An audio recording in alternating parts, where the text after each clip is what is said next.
You have got to hear what Goldberg just said about Vince McMahon. In this video, we're going to break down because he went off on Vince McMahon. Goldberg is clearly not happy with WWE, Vince McMahon, for not getting to end the career that he wanted. Not the way that he wanted to end his career, right? Because Goldberg last wrestled when he lost to Roman Reigns at WWE Elimination Chamber in 2022 before his contract with the company it ended later that year. And the WWE Hall of Famer has stated that he was leaning towards doing a 4-city tour on his own that would then lead to him seeing what's next for a potential run with a major promotion after that. Actually, earlier this year, he claimed in an interview with SI.com that WWE owes him a retirement match, but they didn't deliver on that promise. And while speaking on Steven and Captain Evil, Goldberg went off on WWE and Vince McMahon because Vinnie Mac did not deliver on his retirement match promise.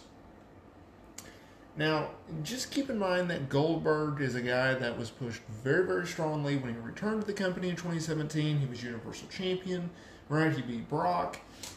He worked with Bray. He actually beat Bray Wyatt, killed the Fiend gimmick at Crown Jewel. Not his call. It was a Vince McMahon call, but I digress.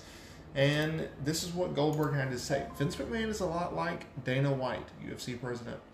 He's a big boss and he makes everything happen. In all honesty, he gave me an opportunity to put my wife and son on the front row and gave me the ability to perform again in front of them. So I owe everything.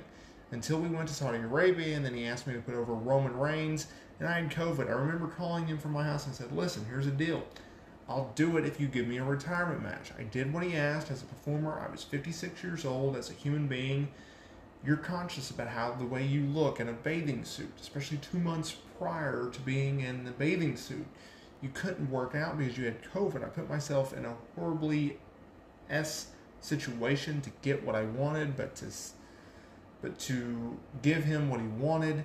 Problem is, Vince McMahon, never held up his bargain. Vince McMahon is a piece of S as far as I'm concerned, Goldberg stated. Now, we still don't know whether or not Goldberg will ever have a retirement match, but I think based off of these comments, it's probably safe to say that it's not going to happen in WWE. And perhaps his retirement match in the history books will actually be against Roman Reigns in Saudi Arabia and not outside of the company or another match in the future, right? So it's possible that he'll technically get his retirement match, just not the one that he wanted.